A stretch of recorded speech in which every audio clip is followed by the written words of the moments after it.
Pendidikan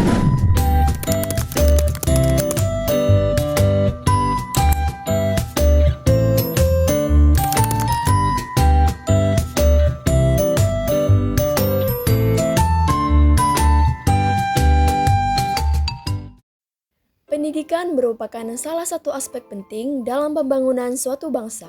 Salah satu faktor yang mempengaruhi efektivitas pembelajaran adalah pemilihan metode pembelajaran yang digunakan.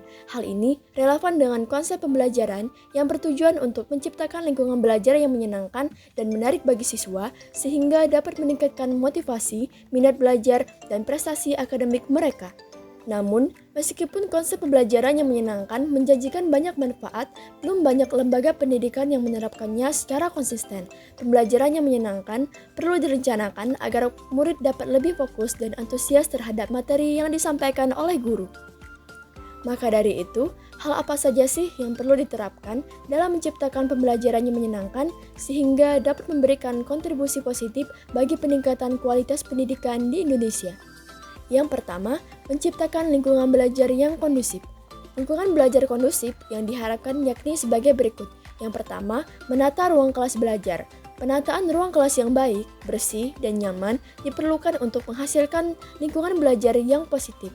Yang kedua, pengaruh suasana belajar dan mengajar, serta adanya pembelajaran di luar kelas. Yang ketiga, komunikasi dan hubungan sosial. Yang keempat, membiarkan peserta didik berkreasi. Penerapan yang kedua dalam menciptakan pembelajaran yang menyenangkan yakni menggunakan media, teknik, model, dan metode pembelajaran. Yang pertama, media pembelajaran adalah alat yang dapat membantu proses pembelajaran mengajar sehingga makna pesan yang disampaikan menjadi lebih luas. Media dapat berupa audio, visual, maupun audio-visual. Yang kedua, teknik pembelajaran, yakni sebagai teknik penyajian yang dikuasai guru untuk mengajar atau menyajikan bahan pelajaran kepada siswa di dalam kelas, agar pelajaran tersebut dapat ditangkap dan dipahami dengan baik. Yang ketiga, model pembelajaran merupakan kerangka dasar pembelajaran yang dapat diisi oleh beragam muatan mata pelajaran sesuai dengan karakteristik kerangka dasarnya.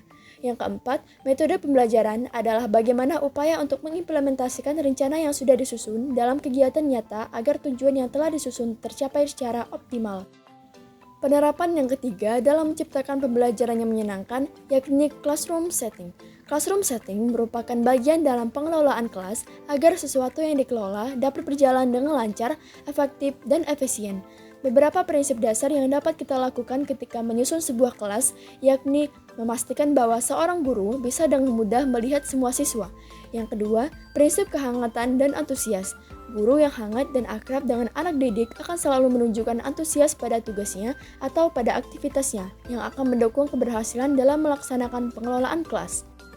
Terdapat beberapa bentuk dalam penyusunan ruang kelas, yakni bentuk huruf U, lingkaran, teater, parlementer, auditorium, maupun bentuk kelompok. Pembelajaran yang menyenangkan memiliki dampak positif tidak hanya pada motivasi dan minat belajar siswa, tetapi juga akan meningkatkan kualitas akademik mereka.